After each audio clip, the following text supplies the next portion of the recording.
hanya secara duniawi ya, yang aku targetkan pada waktu aku kuliah itu aku dapatkan ya, aku general manager, secara finansial aku kaya.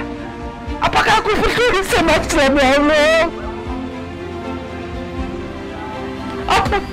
Apakah aku peduli sama Islam?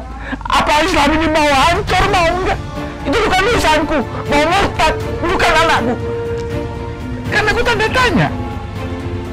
Sehingga aku dalam perenunganku, ya Allah, aku ikhlas nggak sih dakwah? Tolong ada tisu.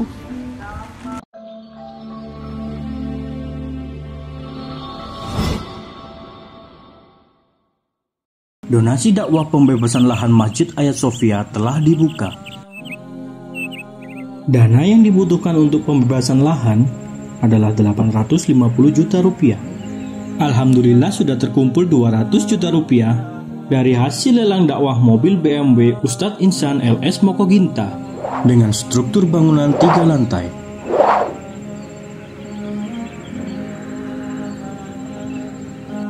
Donasi bisa Anda kirimkan melalui rekening di bawah ini.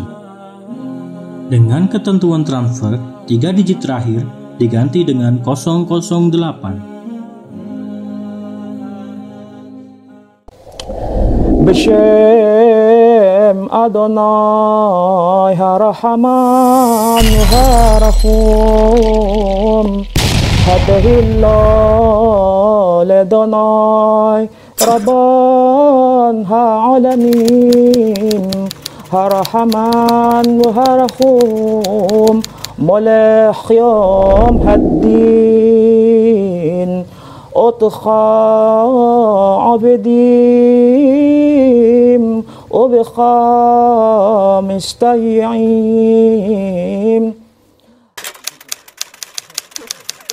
Siapa sih jenengan sebenarnya ini siapa? Ya. Kalau ada orang tanya Gus Betik siapa, itu pertanyaan itu merupakan salah satu pertanyaan yang sulit aku jawab. Gus Betik itu siapa ya? Jadi aku cerita saja mungkin ya. Jadi gini, ketika aku masih dulu orang bilang mahasiswa lah ya, mahasiswa itu pikiranku itu apa ya, liberalnya itu liberal yang jadinya memisahkan antara agama dan dunia gitu ya. Jadi dia terpisah. Yang ada dalam otak kesadaranku, kalau aku cepat selesaikan ini pendidikan S1, zamanku S1 insinyur itu masih sangat berharga ya. Dulu itu masih ada, aku masih ingat ada seseorang yang dijuluki insinyur 1 miliar gitu ya. Jadi uang 1 miliar pada waktu itu masih sangat berharga ya. Kalau sekarang kan jangankan S1 S2 sudah nggak pada. Yang ada dalam otakku itu hanya duniawi aja. Yang penting suruh puasa, suruh sholat. Jadi perintah-perintah agama yang fundamental itu aja yang dilakukan. Aku 25 tahun selesai, masuk minimal katakanlah manajer kan, 5 tahun aku harus JM, berarti 30 tahun kan. Setelah itu punya rumah, punya mobil, menikah. Sudah itu aja dulu dalam benakku. Aku enggak punya rasa pingin aku harus dakwah, itu enggak ada itu. Aku jujur bilang enggak ada. Makanya ketika pertanyaannya hampir sama, ketika Rumah Zakat mengundang aku jadi seorang pembicara untuk mereka, aku ceritakan bahwa tidak ada, aku keinginan untuk dakwah itu tidak ada. Setelah aku tamat pendidikan ya, aku tes kemana-mana kan, tes kemana-mana itu tidak ada yang diterima. Aku suka musik ya, aku suka radio juga, tes kemana-mana nggak ada yang diterima gitu.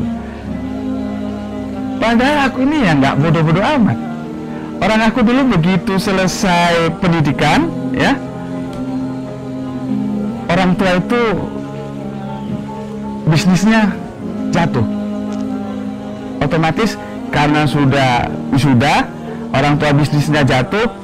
Zaman aku belum ada ATM seperti sekarang, masih wesel kan. Itu kalau dari Sumatera dikirim itu 1 minggu baru sampai. Selama seminggu itu kadang-kadang kita ngutang-ngutang makan kan. Itu. Maka salah satu cara aku untuk menutupi kebutuhan, aku buka bimbingan gelap. Jadi kalau ada biasanya itu mereka yang kerja tapi kuliah atau anaknya orang-orang yang mampu itu bikin skripsinya itu pesan ke aku gitu. Jadi di sana pesan skripsi, aku tinggal tanya mata kuliah apa yang kamu paling suka, baru aku bikinkan skripsinya. Pada saat itu tarifnya itu 300.000 sudah banyak. Satu skripsi sampai dia, karena aku orang teknik ya, sampai dia nanti ujian selesai. Begitu dinyatakan lulus, nggak ada revisi, jadi tuntas aku bimbing. Itu kan menunjukkan bahwa aku bukan bodoh-bodoh amat sih, gitu loh. Tetapi kan kalau bahasa India bilang taswir ya benata takdirna nehi banke. Lukisan seindah apapun tuh bisa kita buat, tapi kita bisa membuat takdir. Kenapa sih? Oh, aku fatalism? Oh enggak, aku nggak pernah fatalism. Bahkan aku tidak terima sebuah pepatah mengatakan bahwa kesuksesan adalah kegagalan adalah kesuksesan yang tertunda. Itu aku nggak terima. Kalau itu benar berarti aku balik dong. Kalau begitu harus linear. Apa? Kesuksesan juga kegagalan yang tertunda. Kalau kegagalan yang tertunda itu kegagalan itu dikatakan kesuksesan yang tertunda, maka kesuksesan yang tertunda itu harus dikatakan kegagalan yang tertunda. Kan begitu. Jadi mungkin kalau aku ada sedikit ego sombongnya, aku nggak diterima itu mungkin karena aku pinter justru. Karena aku pinter gitu. Karena apa? Aku pernah di salah satu perusahaan pariwisata, ya. Aku kan orang teknik. Cuman kan aku juga belajar ekonomi gitu ya. Ketika aku di apa namanya itu di marketingnya, aku lihat forecasting bulan depan yang dibuat oleh departemen accounting itu salah. Seharusnya misalkan gini, seharusnya 1 miliar, itu kok bisa 1,5 miliar. Aku bilang sama manajer marketingku, loh Pak, ini salah loh hitungannya, gitu loh. Harapanku dia tanya, loh benarnya gimana gitu loh. Maksudku apa? Biar dia tahu kalau aku pinter. Nah, kalau aku pinter kan aku dipromosikan kan. Ternyata budaya kita nggak begitu. Seorang pimpinan nggak mau punya anak pinter karena itu menjadi ancaman anak buah yang pinter. Wah, nah, setelah itu berlanjut, akhirnya setelah pada usia tertentu, ya tetap aja begitu. Kesimpulannya, secara duniawi aku gagal. Teman sudah jadi ini, jabatannya, punya mobil, punya rumah, ya. Setelah itu, aku memang sejak kecil itu, bayangkan, aku umur kelas 3 SD, aku sudah tanya. Waktu itu aku sama mamaku disuruh ngaji. Jam 5 sore mamaku lagi ngiris-ngiris bawang merah ya, karena kami dari proletar ya, kaum proletar. Jadi mamaku kalau siang kerja sama ikut orang, baru sore balik ya, ngopeni anak-anaknya, bikin sayur dada gitu ya. Aku tanya, "Ma, aku kok nggak percaya sama Tuhan sih?" Gitu. Tapi mamaku dengan bijaknya dia tidak mau jawab. Mungkin dipikir, anak sekecil kamu kelas 3 SD tanya-tanya Tuhan gitu. Jadi artinya dari dulu aku bahwa agama itu harus rasionalis, harus rasional. Kalau nggak rasional, lah untuk apa kita beragama? Oke? Tetapi juga kita harus sadar bahwa rasio itu punya keterbatasan. Ada batas-batas yang aku bilang area 1 dibagi 0, yang kalau orang teknik bilang itu tak terhingga, itu kita harus akui. Jadi beragama itu harus pakai logika, akal, tapi kita harus tahu akal itu pada titik tertentu dia tidak mampu, maka disitulah fungsi firman, fungsi wahyu, ya, di situ. Nah, setelah aku gagal secara duniawi dan keberagamaanku itu rasional seperti itu, akhirnya disitulah aku ketemu dengan yang aku cocok ini ya. Oh, pada waktu itu belum ada lembaga dakwah yang menggelar diskusi secara terbuka untuk umum tentang lintas iman selain Arimatea. Jadi Arimatea bisa dikatakan satu-satunya lembaga dakwah saat itu.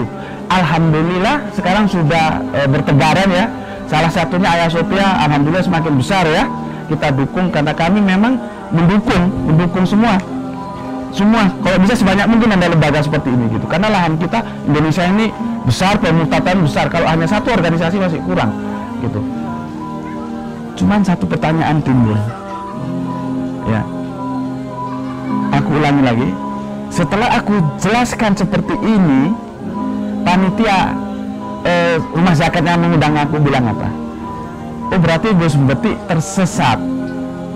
Tapi belum koma, masih belum titik, masih koma. Gus Beti tersesat di jalan yang benar.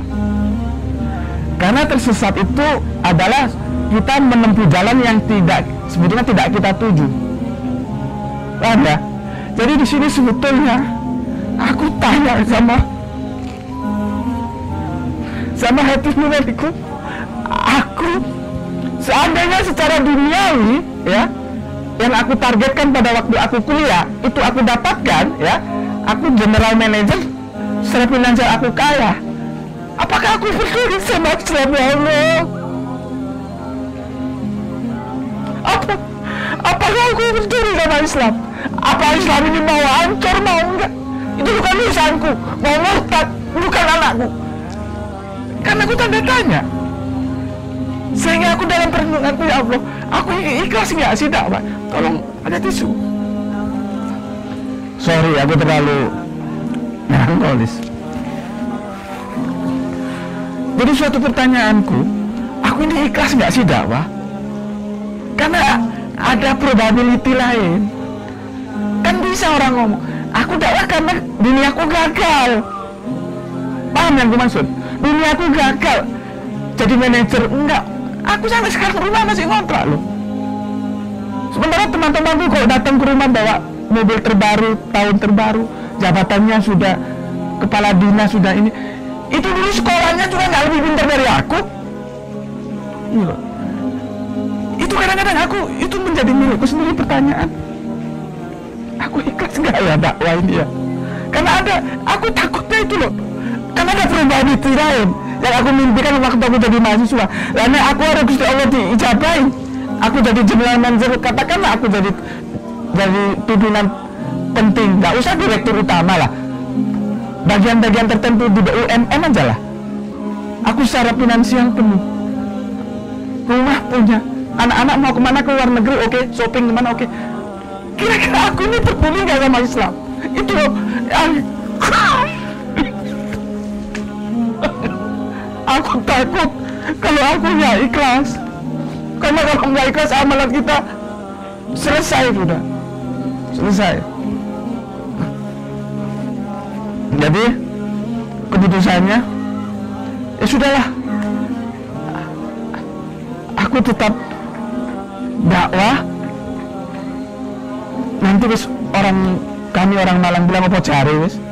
Pokoknya aku dakwah ikhlas gak ikhlas aku gak ngerti wis apa cari. Itu cerita awal ketertarikan saya sama dakwah.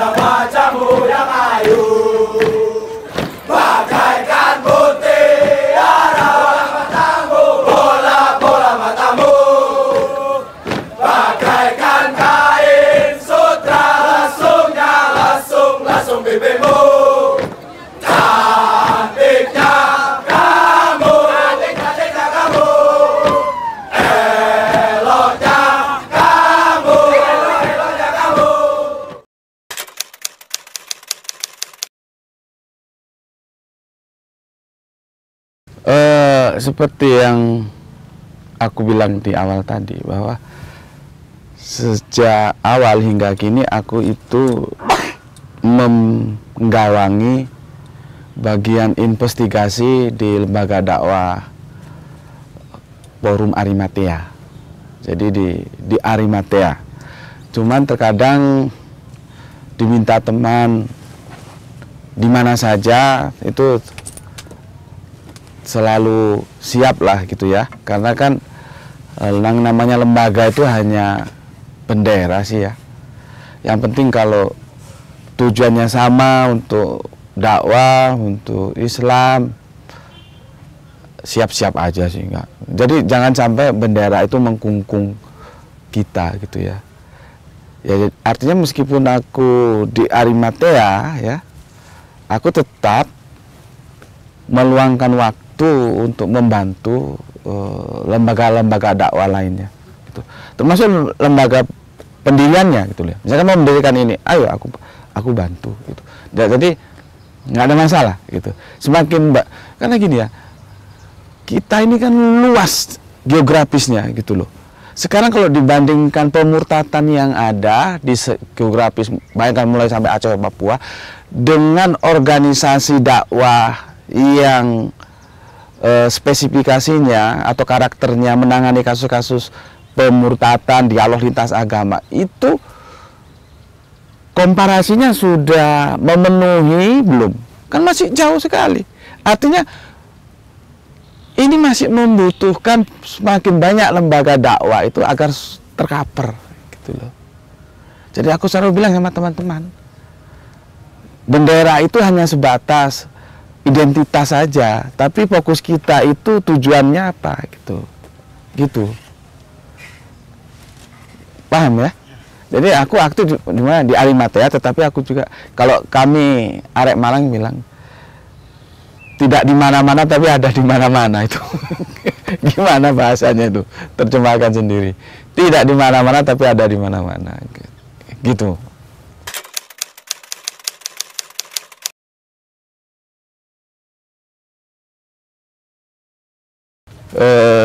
Kalau tersesat di dunia kristologi itu karena aku memang membangun segala sesuatu yang dalam terminologi pemikiran itu harus rasional gitu loh, harus rasional.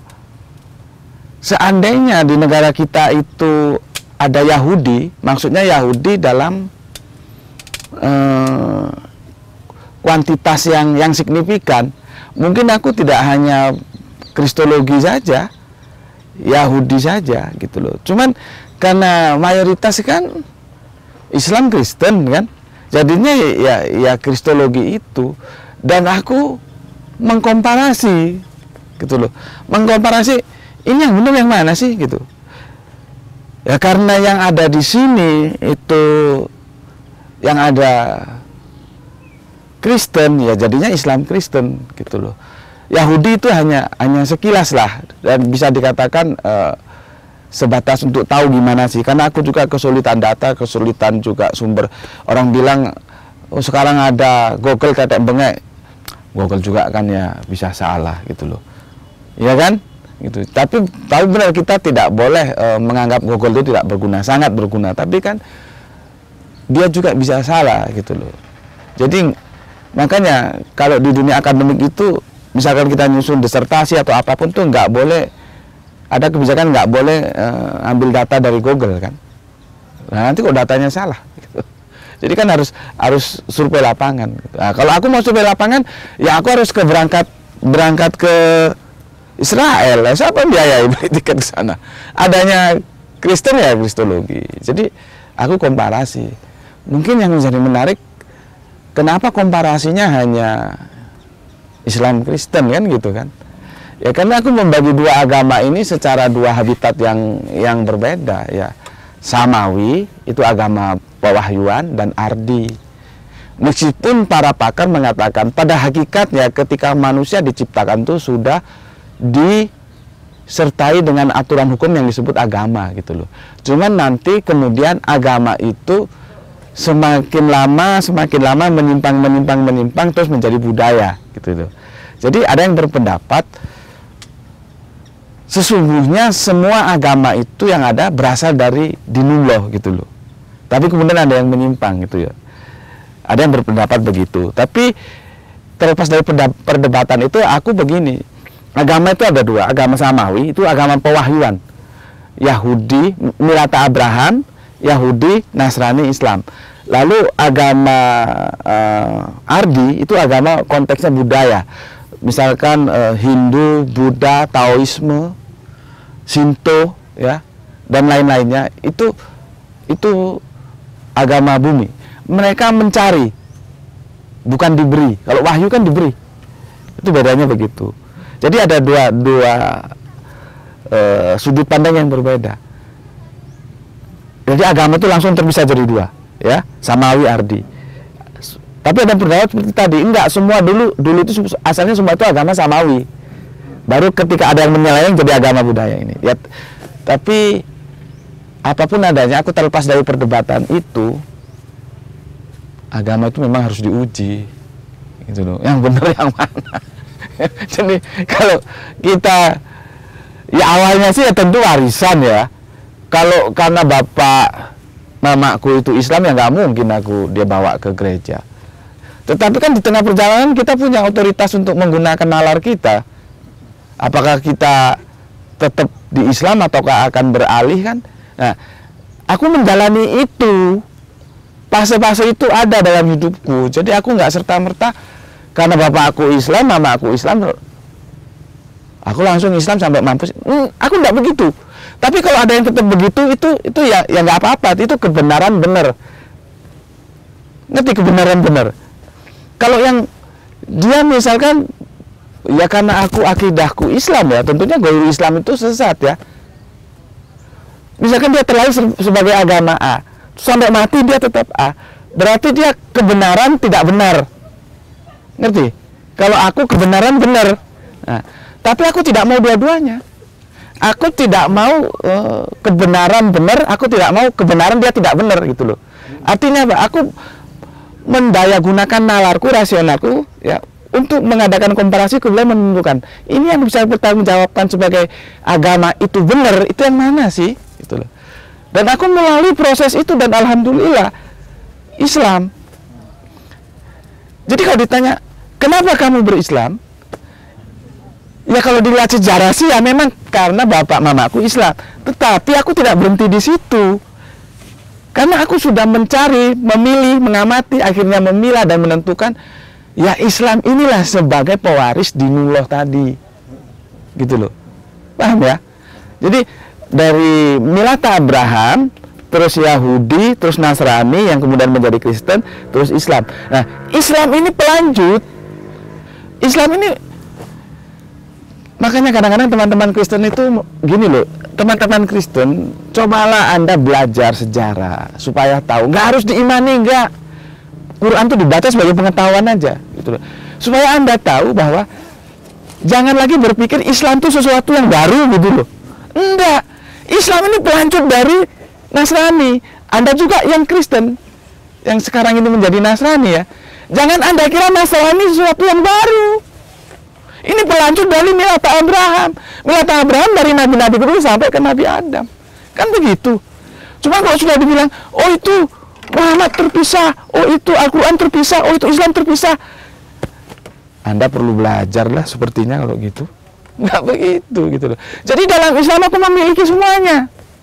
Aku memiliki Torah, aku memiliki Injil, aku memiliki Zabur, yang itu sudah terakumulasi di dalam Al-Quran. Begitu juga Nabi. Aku memiliki Abraham, aku memiliki Musa, aku memiliki Isa, yang itu terkompilasi dalam Islam. Jadi sebagai Islam aku menghormati Kanjeng Nabi Muhammad, Kanjeng Nabi Isa, Kanjeng Nabi Musa, Kanjeng Nabi Ibrahim. Bahkan kita sholawat pakai sholawat Ibrahim juga kan. Itu loh. Jadi aku kadang-kadang, ya kalau aku pas senggang aku jawab, kalau enggak aku enggak mau jawab. Kalau sudah ngomong bahwa Islam itu seolah sesuatu yang baru terpisah dari agama yang dulu. Muhammad juga sesuatu yang sosok baru yang bukan pelanjut dari para nabi. Al-Quran juga terpisah. Ya, males semua diskusi apa gitu-gitu. Kenapa capek? gitu.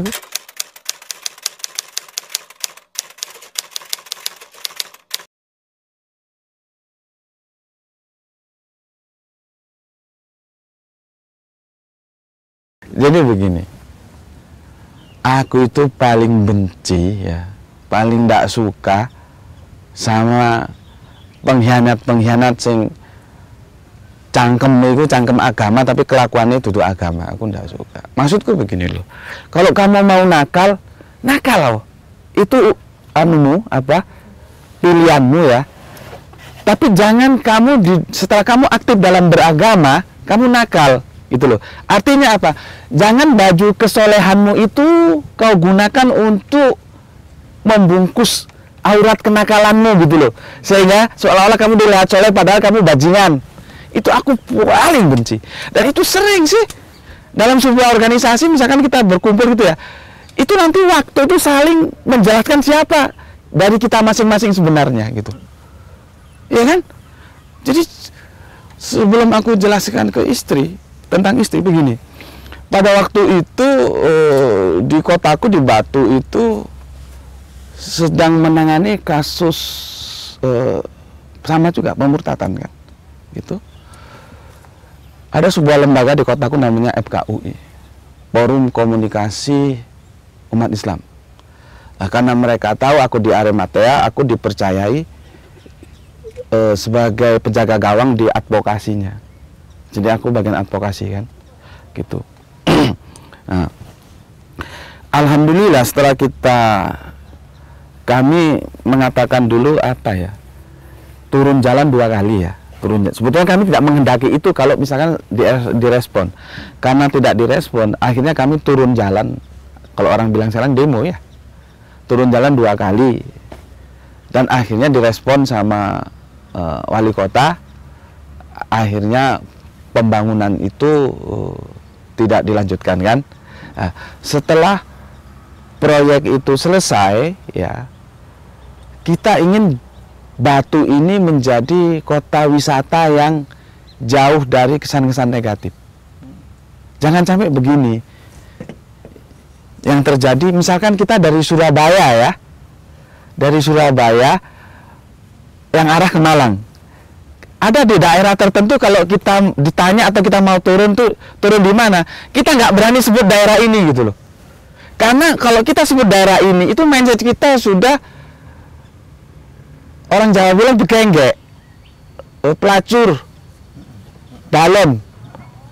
Itu kita nggak mau gitu kan. Kita ingin Batu itu menjadi kota wisata yang religius gitu loh. Nah, jadi kita nggak ingin nasibnya sama seperti daerah yang bilang tadi kan. Begitu kita dari Surabaya misalkan mau ke arah Malang, ditanyain teman samping kursi mau turun mana, turun daerah ini gitu. Kita mau ngomong daerah ini tuh loh nggak enak, karena image orang tentang daerah ini sudah begituan itu. Nah, jangan sampai Batu tuh seperti itu.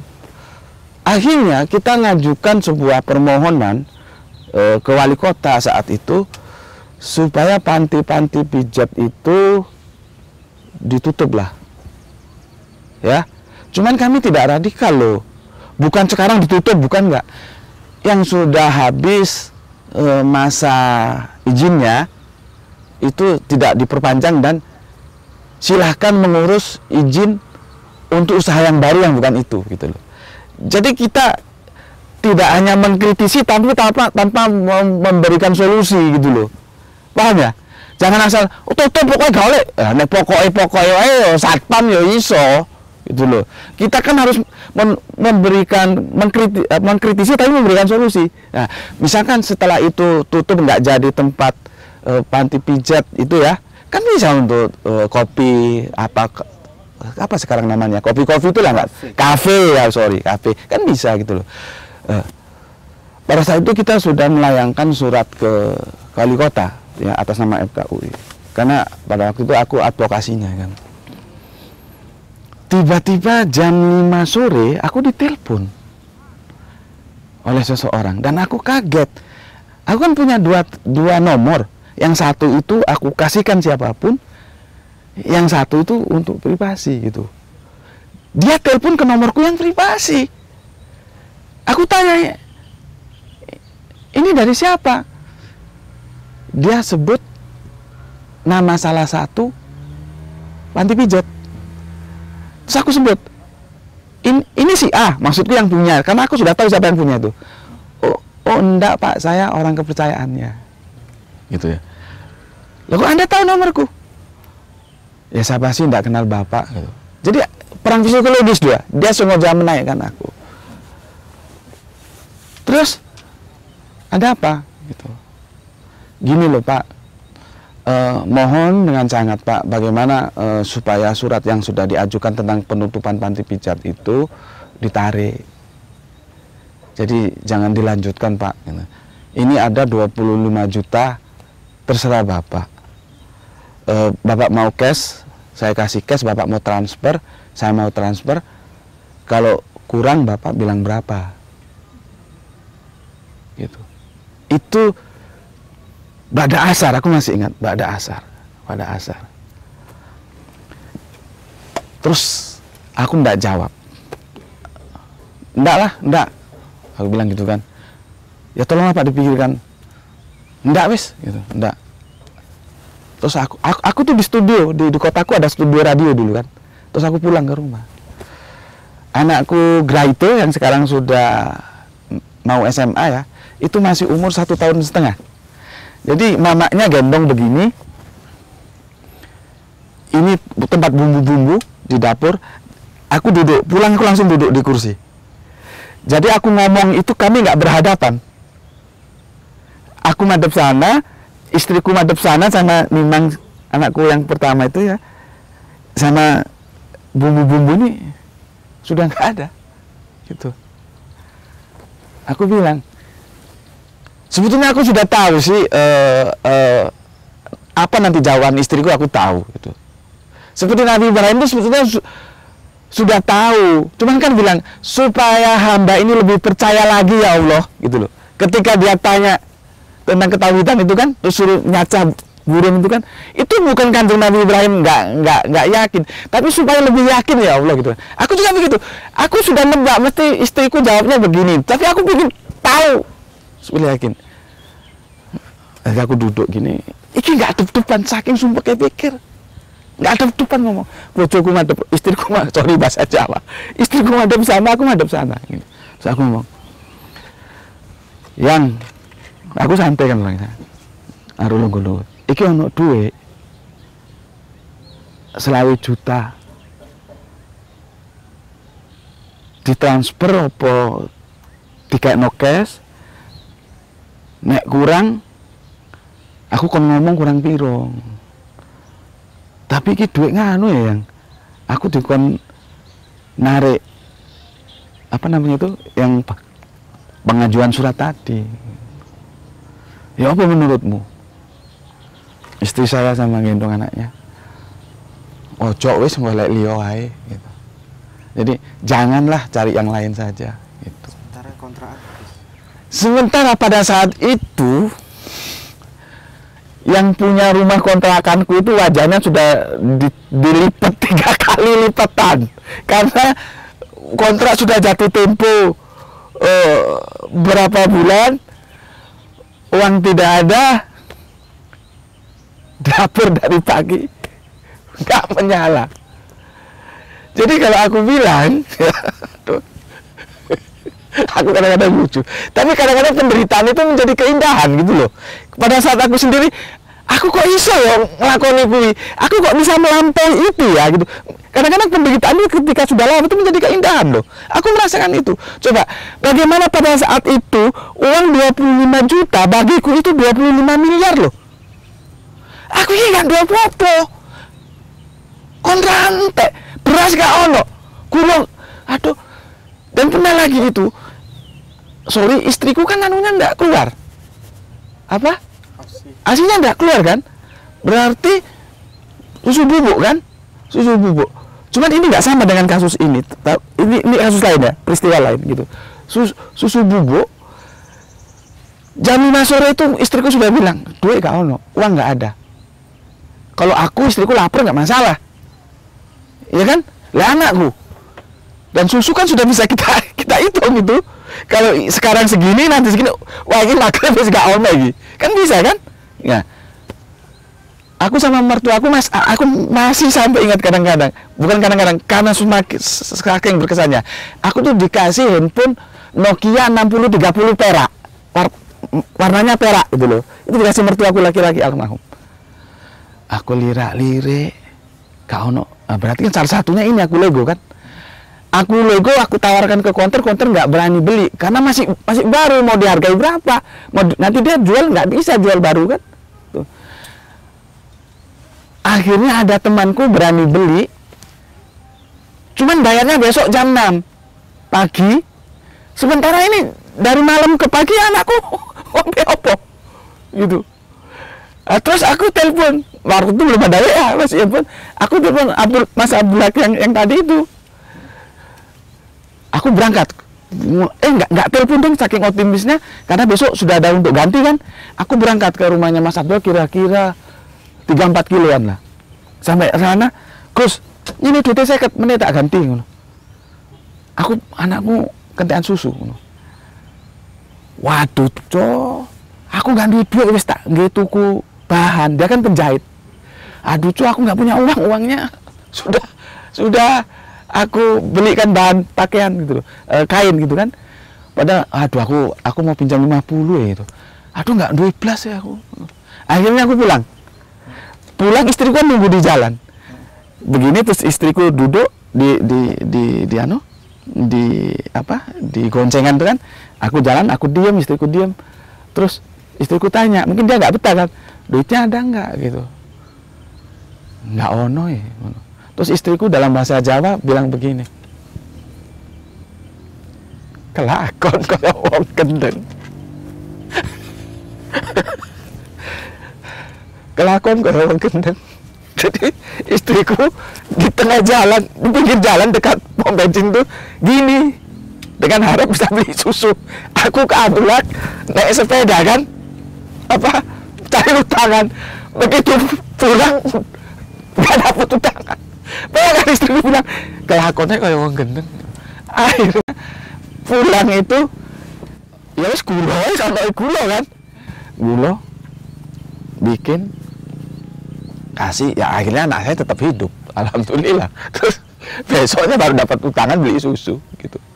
Jadi dari dua pengalaman ini ya, tadi pengalaman rumah tadi itu, yang maksudnya bayar kontrakan lah mungkin di masa ini nggak ono. Coba aku ini ya, upama wong ini layar gak gelem cedek aku, kondisiku, aja meneh wong layar aja gak mau dekat aku, apalagi orang saking soronya aku ya. Jadi dari dua peristiwa ini ya, alhamdulillah istriku sudah teruji. Kalau aku dakwah kemana, kami di Arimatea kan sorry nggak ada tisu di area. Ya sudah, kalau nggak ada nggak apa-apa, ini aja ada. Kami di Arimatea kan begini, kami tidak boleh meminta, kami tidak boleh. Misalkan diundang isi kajian kristologi atau apa, kami tidak boleh meminta. Cuman kalau kami diberi, kami terima gitu loh. Begitu juga kami nangani kasus-kasus di lapangan itu semua bensin atau apa itu kami gitu loh. Secara finansial kemarin kan sempat ditanya gitu loh, menghimpun dana. Lah kami nomor rekening aja nggak punya, nggak ada sama sekali. Jadi bonek-bonek kafe gitu. Makanya kesetiaan itu sudah lahir dengan alami dan dia akan teruji. Jadi nggak perlu khawatir lah. Yang masuk Arimatea bertahan sampai lama itu sudah teruji gitu. Jadi kalau misalkan aku pulang dakwah itu atau ngurus, biasanya kalau ngurus kasus itu kan lama itu, dan kadang-kadang harus meninggalkan kewajiban ngantar istri kerja atau apa kan gitu. Tapi alhamdulillah istriku itu tahan banting dia.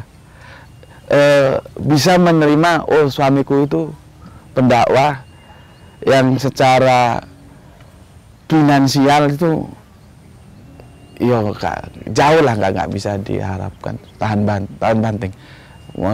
Masalah ngontrak oma bocor ngene itu wis dianggap nek lagu itu irama jazz lah. Kadang-kadang kita main jazz, kadang-kadang main rock, main dangdut, campur sari. Kehidupan kan begitu. Jadi ya itulah, dinikmati saja wes. Gitu. Mau bagaimana lagi? Kan gitu.